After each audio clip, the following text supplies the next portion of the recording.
So, World War III just dropped in your city and your group chat is panicking. Yeah, you're probably cooked.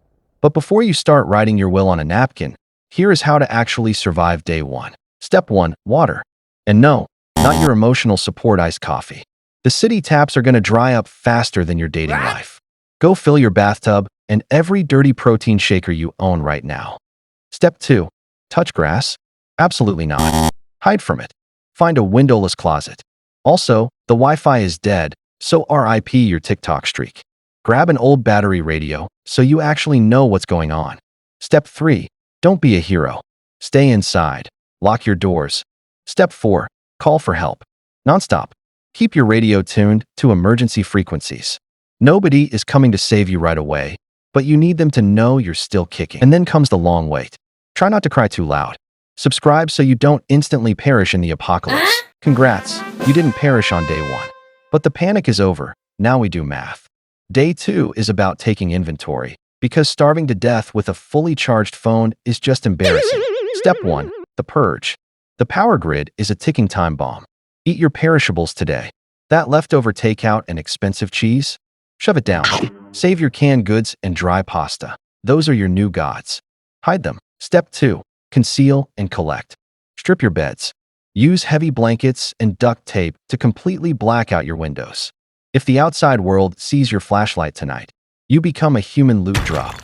Gather every battery, lighter, and bandage in the house into one pile. Step 3. Crafting time. You aren't John Wick, so improvise. Tape a heavy kitchen knife to a sturdy broom handle. Is it goofy? Yes. Is it better than throwing a coffee mug at an intruder? Absolutely. Windows blacked out. Inventory locked. Subscribe so you make it to day 3. If we make it to day 3. Day 3. You've successfully accepted your new life as a gremlin in the dark. Congratulations. But then, sound effective knocks. Yeah, you're not alone. The gremlin game just got breached. Step 1. Freeze. Do not speak, do not breathe heavily, and definitely do not ask, who is it? Like you're the first victim in a generic horror movie. It is not your DoorDash driver. Step 2. Arm up. Excalibur is officially on active duty. Grab that goofy duct tape spear you crafted yesterday and keep it quiet. Remember, poke him in the squishy bits. Step 3. The peephole check. Creep to your door like the floor is made of bubble wrap. Keep your lights off. If they see a shadow move under the door, you become a human loot drop. You look through the glass. It's not the military. It's a bald dude holding a crowbar. And then, the doorknob starts to turn. Subscribe, and pray we survive the breach in day 4. Day 4. The breach. Turns out, duct taping a knife to a broom doesn't instantly make you John Wick. The fight is ugly. You take a hit to the face, but Excalibur does its job. You think you won. But then the guy on the floor smiles. He spits out blood and says, "My brothers heard the noise. The rest of the family is coming." Your stomach drops. It's not just random looters anymore. It's organized gangs. Your fortified apartment is officially a death trap. You have exactly 60 seconds to pack. Grab the bag. Grab Excalibur. Grab canned food. And whatever you can carry. Leave the rest. You are now officially a homeless apocalypse survivor. Subscribe, because tomorrow, we hit the streets. Congratulations. You made it outside. Day 5. You're now a bruised, walking piñata with a backpack full of beans. The adrenaline is wearing off. That black eye is swelling shut. And if that cut on your face gets infected, it's game over. You don't need food right now. You need a pharmacy. You creep through the trash streets like a heavily armed raccoon, avoiding the main roads.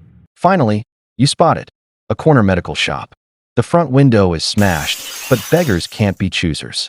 You need the apocalypse holy trinity: rubbing alcohol, sterile gauze, and broad-spectrum antibiotics.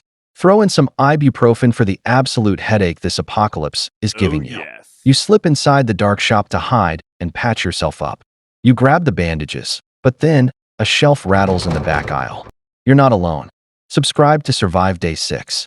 You look like you went 12 rounds with a brick wall. Day 6. Half blind, bleeding, and hiding in a ransacked pharmacy. You're creeping through the dark aisles, hunting for bandages, when you hear it. Crash. Heavy movement in the back. You press against the wall, terrified, and spot an emergency glass case. You ditch your broken, homemade broom spear and pull out a heavy, red fire axe. A professional upgrade. Heart pounding. You round the corner, axe raised high, ready to fight an absolute wasteland warlord. And you look down. It's not a warlord. It's a 10-pound, scruffy terrier with a massive underbite, aggressively wrestling a cardboard box of protein bars. You stare at him. He growls at you. You slowly lower the axe and let out the longest sigh of your life. You patch your scratched face with alcohol and gauze, crack open a precious can of tuna, and toss him a chunk. He eats it. You actually smile. Congratulations, you just got a dog. I'm naming him Killer. Subscribe for Day 7, because Killer and I are hitting the road. Day 7. The city center is a death trap. Looters, chaos, and zero canned goods. So, you and your new 10-pound tactical assault terrier, Killer, are getting out of the hot zone. You're creeping through the ruined streets, clutching your heavy red fire axe, sweating, and checking every shadow. Killer, meanwhile, is trotting along, sniffing fire hydrants like it's a standard Tuesday morning walk. You hike miles into the quiet outskirts until you find it, the holy grail of the apocalypse. An isolated house surrounded by a heavy, 8-foot iron security fence. You use your new axe to smash the rusty padlock on the gate. Totally unnecessary, but it felt awesome. Oh, yes. You lock the heavy iron gates behind you and step inside your new fortress. It's completely secure. It's safe, but it's also pitch black, freezing, and the pantry is completely empty. You have a castle, but zero power. Subscribe for Day 8, because tomorrow, we are going hunting for solar panels. Day 8. Surviving in the dark is for amateurs. You need power. You leave Killer guarding the new fortress and sneak 2 doors down to raid the neighbors. Bingo! A portable solar generator sitting right on their patio.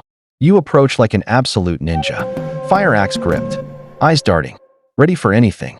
You grab the handle to lift it and immediately throw out your back. It weighs 90 pounds.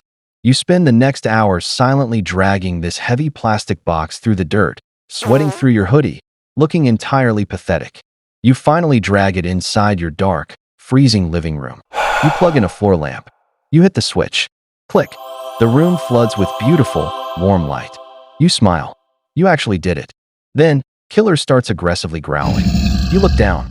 Illuminated by the new light is a set of giant, fresh, muddy boot prints on the carpet, leading directly up your stairs.